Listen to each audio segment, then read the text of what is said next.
What's up, guys? I'm Grandmaster Shaymin, and welcome back to Flower Paradise. And today we have episode 4 of Sakura Knight 3, and we are about to move on in the storyline. If you guys did miss the last episode, we had a character development scene. Yeah, and so if you guys did miss that, I highly recommend going back and checking that out. Again, leave a comment in the description, or leave a comment down below whether or not you guys want me to do the entire Sakura series on YouTube, to just get them all done and put them all up here. If you guys want to see me do them all, I will happily do them all. And also comment whether or not you like the fact that the R18 patch is here. Do you guys want me to continue to read it with that patch, or do you guys want me to read it without that patch going forward into the future? Because I know Sakura Succubus 3 is going to come out. That will have an R18 patch, and so it's up to you guys whether or not you guys want me to read it with or without. I mean, that one's kind of weird because it is a straight, relationship. Not really my thing, but I'll still do it because it's a Sakura game and the characters are cute regardless, but it's up to you guys. So let me know, leave a like. Make sure you guys help this video out when you can, and we're just going to get right on into it. Etsy, wake up now, Etsy!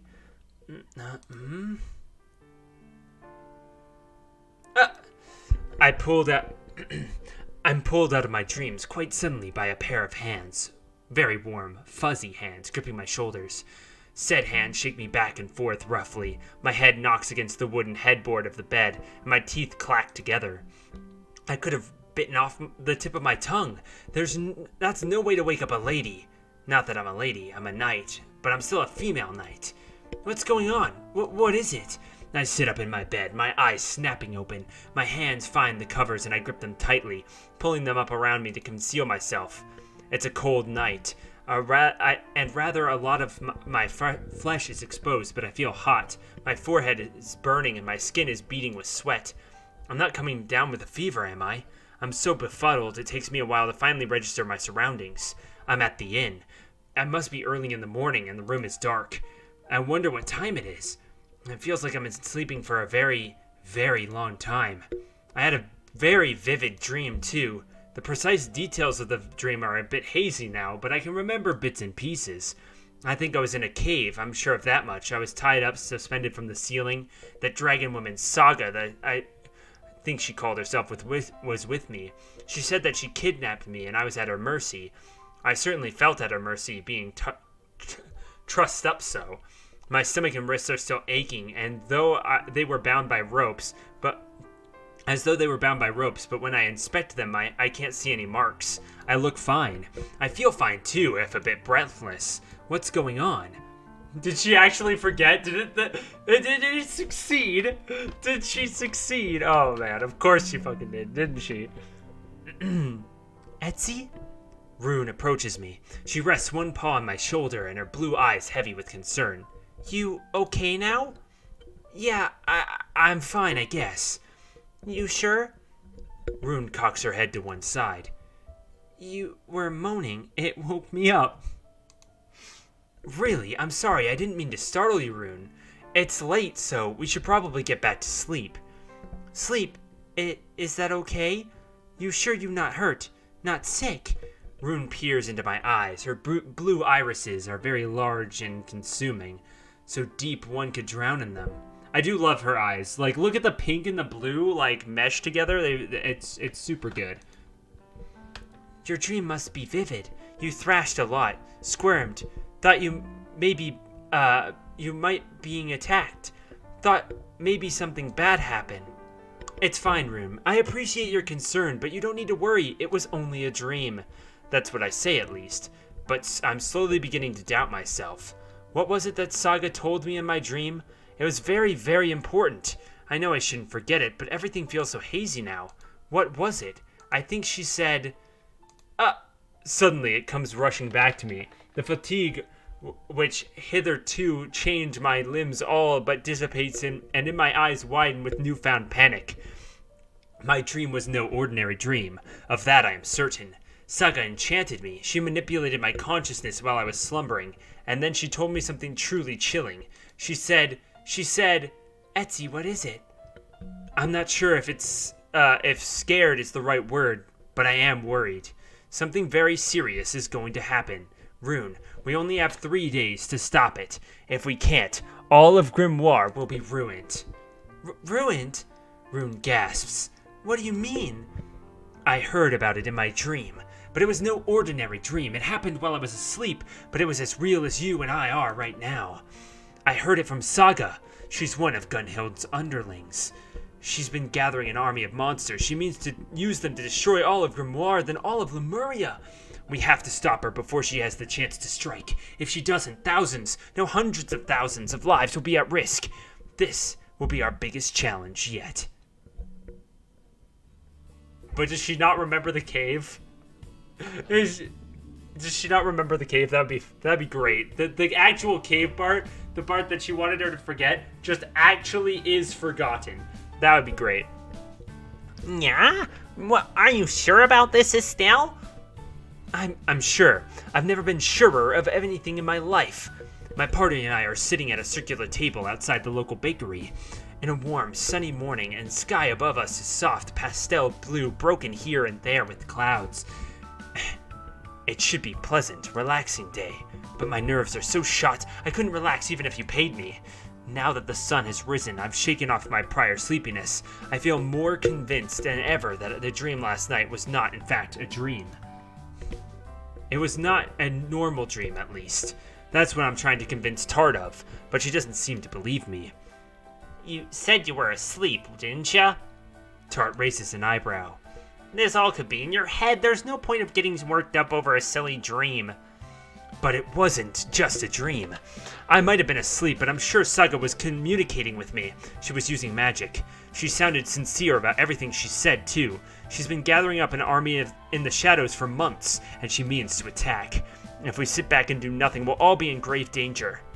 Grave danger, huh? That does sound pretty serious. Tart leans back in her chair. Her tail switches. Contrary to her words, she doesn't look all that perturbed. In fact, she's even smiling. I don't think she grasps the severity of the situation at all. You have such an overactive imagination, Estelle. I thought I was good at telling all tall stories, but you had me convinced for a second. I'm not lying to you. Please believe me. You're a mage yourself. Surely you should know whether it's possible to communicate with someone via their dreams. I have heard it's possible, yes. Some mages use spells that meddle with people's minds, but it's strictly taboo. Using such magic is a crime. You can get hauled into jail if you're caught. I don't know if Saga cares much about laws. She's the one who... was one to be cowed by city knights. She wouldn't be planning to destroy Grimoire. I guess you're right about that. If what you're saying really happened. That's an awful lot to swallow. I know it may sound unbelievable. It's doubtingly so, given such a fine day today. It's hard to imagine that a follower of Gunhild is plotting to destroy humanity. Grimoire's beautiful streets and its delicious pastries. Okay, you could have been a little bit more threatening with that line. The pastries? That's what you're focusing on? The sweet streets and the pastries? You could just say all of humanity or the entire city or something like, it doesn't sound as threatening when you're like, they're threatening to destroy our sweet cake. But you have faith in me. I'm being honest. Well, I never doubt that. As a liar myself, I can smell deceit in the air. I know that you don't have a single duplicitous bone in your body. I haven't heard anyone use that word, so it's hard to say.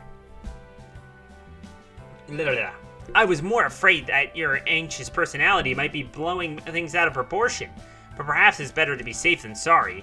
Then you believe me? I don't know if I'd go that far, but I won't dismiss the claims of yours offhand. I am interested to hear what everybody else thinks, though. Tart uncrosses her legs, then looks at Rune. What do you make of all of this? You sleep in the same room as Estelle. You must know what state she was in when she woke up this morning. Do you think she was simply having a bad dream, or did it look like she had been enchanted?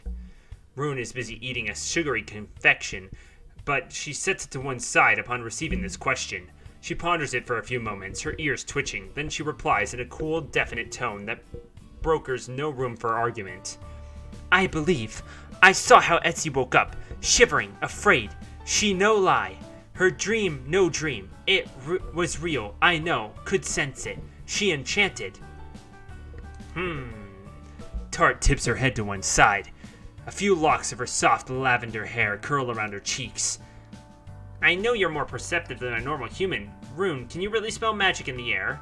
I can sense it. Danger, too. I sensed before we slept something bad happened. Could feel it. It is premonition. All wolf girls have. Then bad things happen. We know. Well, it seems one other member of our party is fully convinced at least. What do you make of all of this, Felicia? Tart turns to Felicia now, and so do I. I stare at her with large, imploring eyes, willing her to believe me. Yep. We saw this scene in the first game as well, I believe. But Felicia isn't paying a blind bit of attention to our conversation. She's busy stuffing her face with pastries. The short buns at this bakery really are divine.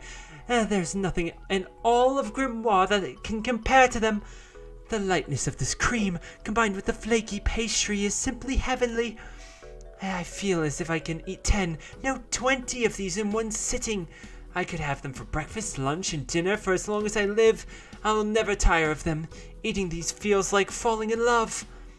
Felicia presses her hand against her chest. Her cheeks are tinged pink with pleasure. Her irises look glassy and dilated, and her breathing is shallow and uneven. She looks as though she's in throes of intense pleasure. She has reached some sort of sweetness-induced enlightenment? I wish I could be that carefree. Felicia, please. I shoot her a sharp look. Haven't you been paying attention? This is important. And so it is. I must sample even more of these show buns. This is my current calling in life. Oh, for pity's sake, get a grip. I slam my head on the desk on a hand on the table. If Saga succeeds with her plan, there won't be any more show buns for you to consume. All of Grimoire will be destroyed. You might even be killed. Question mark. What's this about being killed? My back stiffens. I hadn't meant to yell at Felicia quite that loudly. Our conversation was meant to be a secret, but in my mounting fury, I lost myself. We got a glimpse of this chick in the last one, but I don't think, did she say anything? Yeah, I don't think she did. My head turned hesitantly. There, standing before us, is the owner of this humble bakery. She is rather pretty, fair-haired young woman, attired simply but neatly.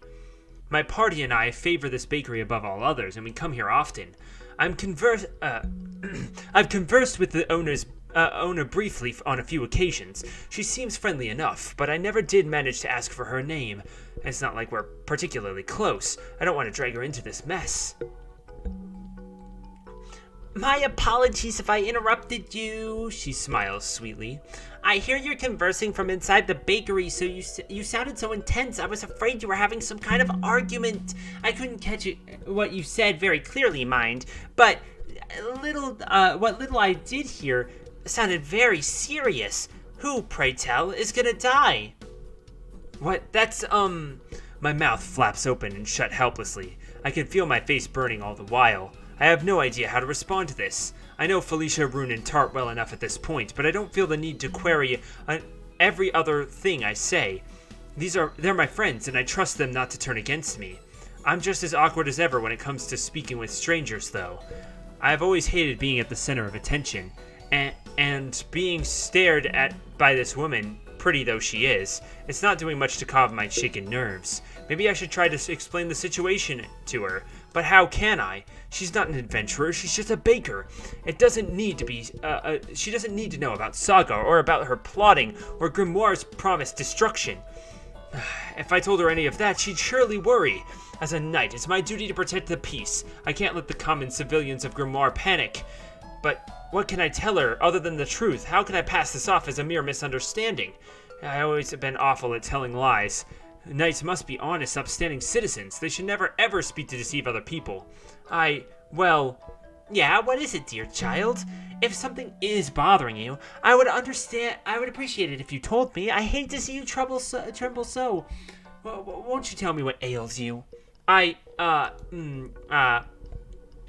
don't pay Estelle any heed. It's nothing. She had a bad dream, so she's not acting like her proper self. She just needs something sweet to eat, then she'll be as right as rain. Why don't you try this? It's delicious, I promise. Say, Tart. 10 out of 10. Worth it. Sometimes Tart has her moments, I will say. That's pretty good. That's pretty good. Say, bam. I'm gonna feed it to you. Oh, man. What is that, though? I'm not gonna lie, though. I feel like they could have made this a little bit more appetizing because it looks like her tongue has, like, freaking warts on it. Is that not what it looks like? It looks like she's trying to stick her tongue into Estelle's mouth, and it's got a bunch of warts and shit on it. I know it's supposed to be the candy. It's not actually supposed to be her tongue, but it looks a bit weird. I opened my mouth, but it's soon stoppered by Tart's lips. She's holding something small and sweet beneath her teeth. I think it might be a strawberry. She pushes the strawberry into my mouth, effectively silencing me. Our bodies are pushed together. I can feel her ample chest against my own. Her fingers, meanwhile, dig into my shoulders. She's holding me, perhaps, a little tighter than she needs to. Is this some sort of warning?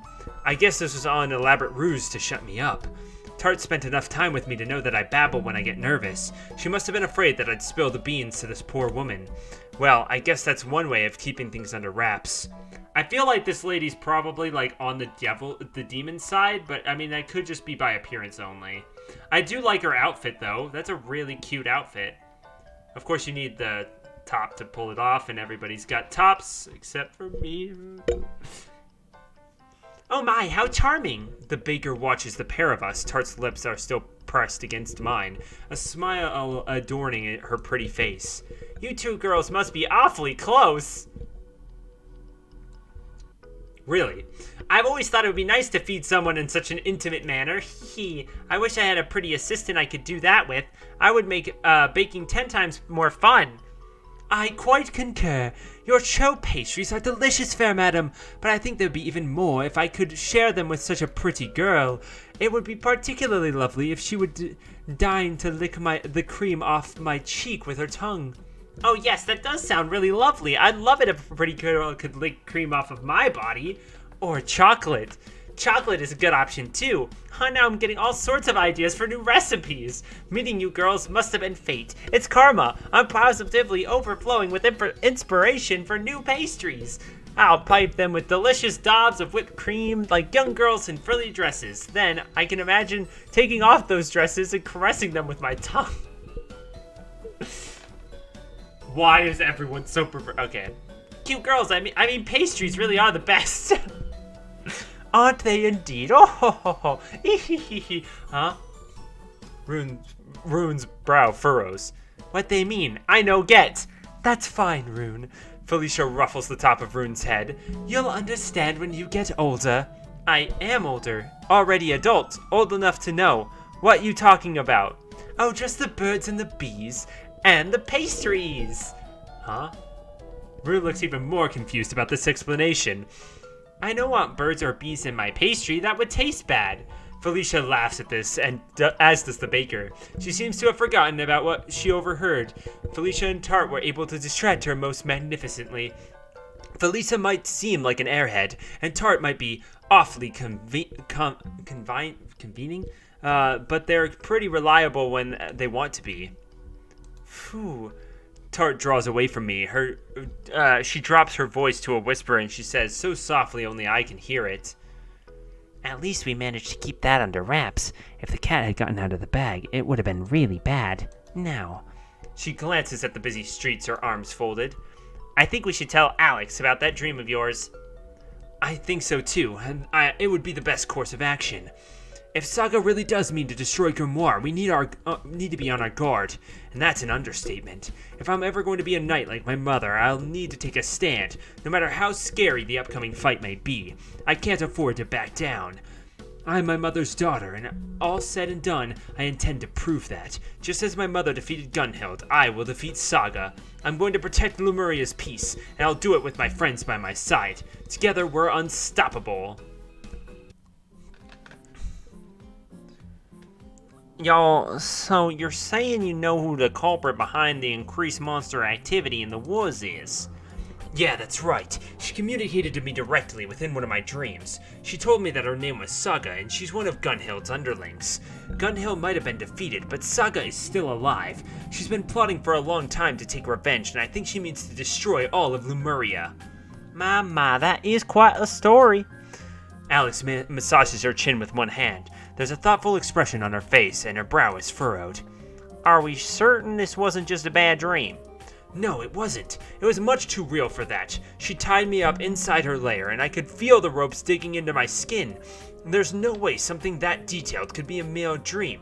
Please, Alex. I entreat the guild mistress, my hands clasped together at my front, in the same way I tried to win over Tart earlier. You have to believe me. Saga spoke to me in a dream, but she used her magic to do it. I could feel it. Me too, Rune chimes in. I could feel the air heavy, disturbed. Etsy disturbed too. She tossed and turned, looked very afraid. When she woke, she all sweaty, couldn't breathe. I very worried. It was magic, some wicked spell. I could smell it.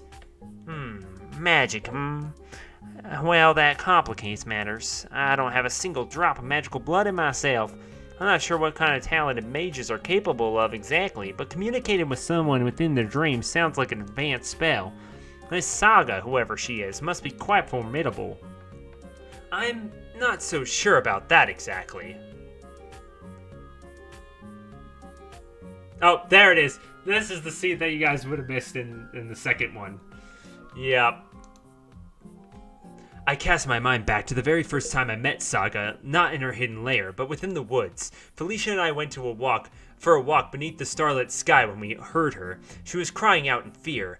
When we found her, she was lying on the ground. Her clothes were torn, and she was covered from head to toe in green dripping slime.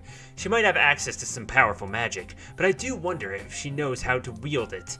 She seems to be more than a little clumsy.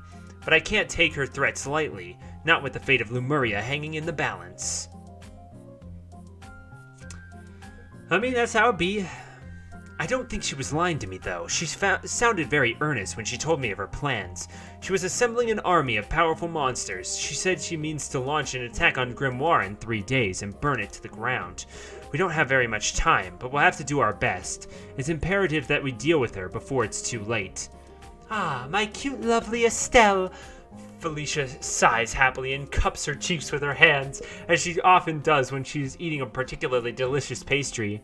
You sound so very determined and so cool. You think so? Yes, it's the first time. You were so shy and retiring, but you really have come a long way. I love watching you take charge like this. It's so adorable. In fact, I think it's kind of sexy. I might be a princess, but I don't mind the thought of being bossed around, not if it's by a cutie pie like you. No, Felicia, you gotta stick to being on the other side. Okay. To be fair, Felicia's great. She's great. Felicia, please, there's a time and place. I turn away from Felicia, my face on fire. I'm trying to be serious here. Why does she always pick the worst moments to flirt with me? It's not like I don't appreciate her compliments. If I didn't, I wouldn't feel so flustered. But her praise is really embarrassing. I haven't even done anything yet. Alex watches us, an amused smile playing around her lips. Yeah, you girls all get along so well. You're all so close. I must admit, this old woman is getting a little jealous. Old? Never, fair maiden. Felicia takes Alex's hand in her own and presses a kiss against her knuckles. You are more advanced in years than my dear Estelle, that is true. But you are nonetheless lovely for it. You are like a fine aged wine. Your eyes are exquisite, and the shape of your jaw. Why, it's no wonder this guild is so popular. It is because men all across Grimoire, and of course some women too, I'll wager, wish to bask in your beauty and impress you with their strength and wisdom. You are truly wonderful. Oh my, you really do have a way with words, Felicia. I suppose that's to be expected of a princess. If you keep sweet-talking me, I might just let you take me out on a date. Etsy. Rune tugs at the hem of my skirt. They no take serious. What about Saga? Indeed, I think we're getting a little bit off topic. I mean, I like flirting just as much as the next girl, but if Estelle's right, we only have 3 days to confront this witch. We should make plans as soon as possible. Rune smirks. Tart, you always this responsible? Of course. I'm responsible. I have a starving family to look after, you know. I might be a crook and a swindler, but I have a strong sense of political ethics. Or personal ethics. Oh yes, you girls are quite right, of course. Forgive me, I got carried away. Alex smiles bashfully. Now then, if what Estelle says is true, I have no reason to believe that it isn't. Then you girls must stop Saga without delay. Do you know where her lair is? I actually do. She told me during my dream. She just jumped and told you? Tart boggles me. She is an idiot? Does she want us to come there and punch her face in? That is rather strange, yes. I thought she would have given you a few cryptic hints, mayhap. If she wanted to see us squirm, but to simply give away her location. Perhaps she's trying to guide us into some sort of trap. I doubt that. She seemed quite upset when she spilled the beans. It must have been an accident. She doesn't seem like the sort of person who's good at telling lies. She's very earnest in her own way, almost like a small child. You remember how she blushed and stuttered when we first met her in the forest, don't you, Felicia? Ah, yes, indeed. I recall her red face and her tearful eyes. So that woman really was an enemy. I had my suspicions, but I don't know if I feel all that gratified to have confirmed them. Huh? You met Saga before, Felicia. Mayhap it was by chance. Estelle and I stumbled upon this curious woman in the forest when we went for a walk. She was being attacked by slimes. Slimes? Tart pulls a face. And you're saying she intends to conquer all of Lemuria? Well, that is her plan, yes. Huh, how quaint. She can't be that scary if she was bested by a bunch of slimes. So where is she, Estelle? What did she say? She said... I relay the information to the assembled party. Alex nods. I see, that sounds like quite the hiding place.